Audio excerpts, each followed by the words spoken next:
Steady hand at the helm of our state agency, the Department of Environmental Management, has been Janet Coit. We are all thrilled to have her continuing as the director. And with that, I would like to ask her to say a few words and share her thoughts about the topic at hand. Thank you, Janet, for coming. Good morning, everyone. Thank you so much, Ken. I'm very thrilled to be with this group of extraordinary people at this moment in time. So I am very proud and privileged to be part of the we. Thank you. I also am very proud and motivated to be part of a new administration. And certainly Governor Raimondo is focused. She's focused on middle-class jobs, supporting them, growing them, attracting them. She's focused on developing a workforce. She's focused on innovation. She wants metrics. She wants you to make the case. She wants to see the baseline information that we now are fortunate to have. She wants to know exactly what we want from her in order to further an agenda that supports economic development, environmental quality, and the things you've all been working on. And really, this is an extraordinary group of people. What a mix of talents and brain power and wisdom. So I think it's so exciting. We're already in the plans. We're already identified. There is tremendous excitement about food, infrastructure, about connecting the work that we're doing on the land with the food processors, with the consumer, in a way that provides new opportunities for jobs of all kinds, and it doesn't leave people behind. I think that making headway on food security is also part of this agenda, making sure that everyone has access to healthy local food and that we don't have hungry people in Rhode Island. What do I uniquely bring to this collaboration? Because I can't do what a lot of you do, and I respect you for what you do. But I have an opportunity to have a voice and an impact in a unique way, as do you. So coming out of this, figuring out what's our mutual agenda and what can we each uniquely bring to it, and then holding each other accountable, fostering and supporting one another, talking through our disagreements. That's one of the things I hope comes out of this.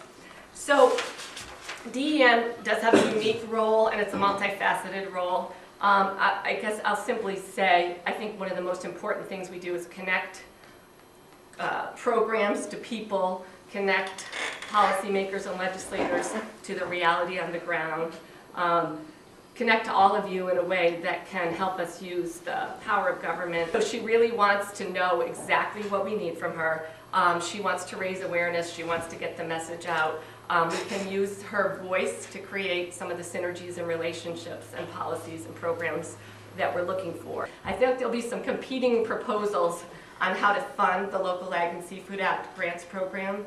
And I want to work with everyone to make sure we focus on what we have in common, which is providing a sustainable, support for providing a sustainable funding stream for that program, and then figure out how to negotiate and where we have differences. I think Senator Sosnowski has one bill in, and Rep. Ruggiero from Jamestown, that would use the proceeds from the sale of leases to submerge land for offshore wind to fund this program.